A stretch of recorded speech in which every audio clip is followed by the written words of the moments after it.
कहीं ना कहीं क्या प्रेमचंद के बाद के साहित्यकारों ने उन्हें समझने में गलती की, या उन्हें पूरी तरह से नहीं पढ़ा, या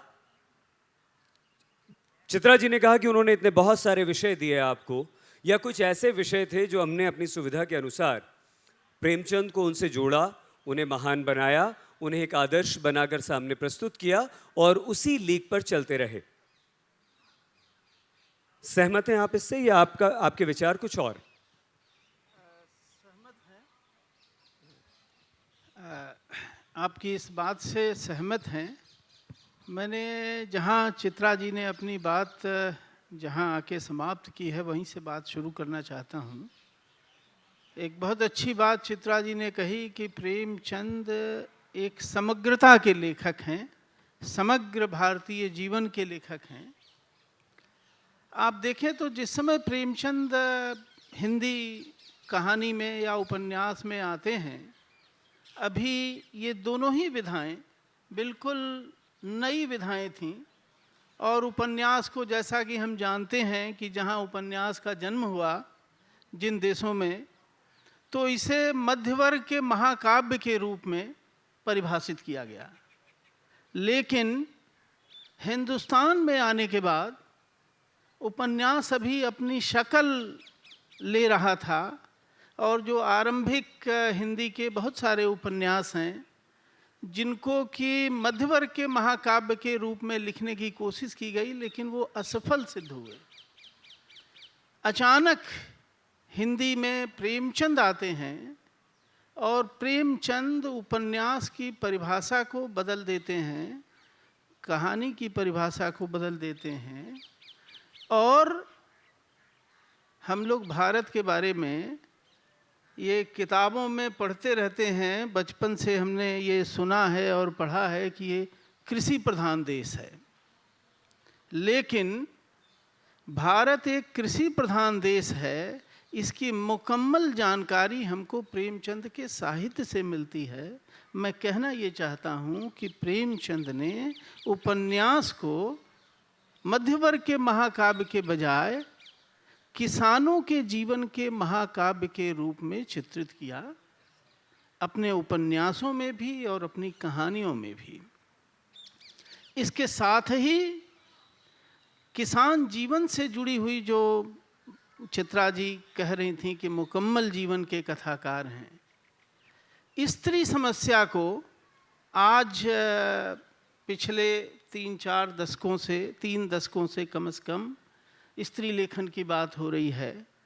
लेकिन हिंदी में प्रेमचंद का जो पहला ही उपन्यास आया, सेवा सदन, 1918 में इत्तेफाक से उस उपन्यास के 100 वर्ष पूरे हो गए हैं।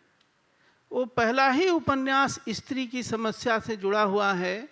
और जिन लोगों ने वो उपन्यास पढ़ा है वो जानते हैं कि प्रेमचंद ने बखूबी ये बात दिखाई है कि जो हमारी सामाजिक कुरीतियां हैं, समाज की रूढ़ियां हैं, समाज का जो पिछड़ापन है, वह पिछड़ापन और स्त्री के बारे में एक ख़ास तरह का पुरुषवादी दृष्टिकोण है। वह दृष्टिकोण स्त्री की यातना के, स्त्री के दुख के मूल में है। प्रेमचंद ने अपने पहले ही उपन्यास से इस सवाल को उठाया। और आगे जैसे जैसे गए हैं तो किसान और स्त्री, फिर दलित, ये अलग अलग जितने आंदोलन हम पिछले 3-4 दशकों में, 5 दशकों में दे रहे हैं, अलग से कोई आंदोलन नहीं था। फिर भी प्रेमचंद वहाँ उंगली रखते हैं जहाँ हमारे समाज में सुधार करने की ज़रूरत है, बदलाव की ज़रूरत है, परिवर्तन की ज़रूरत है।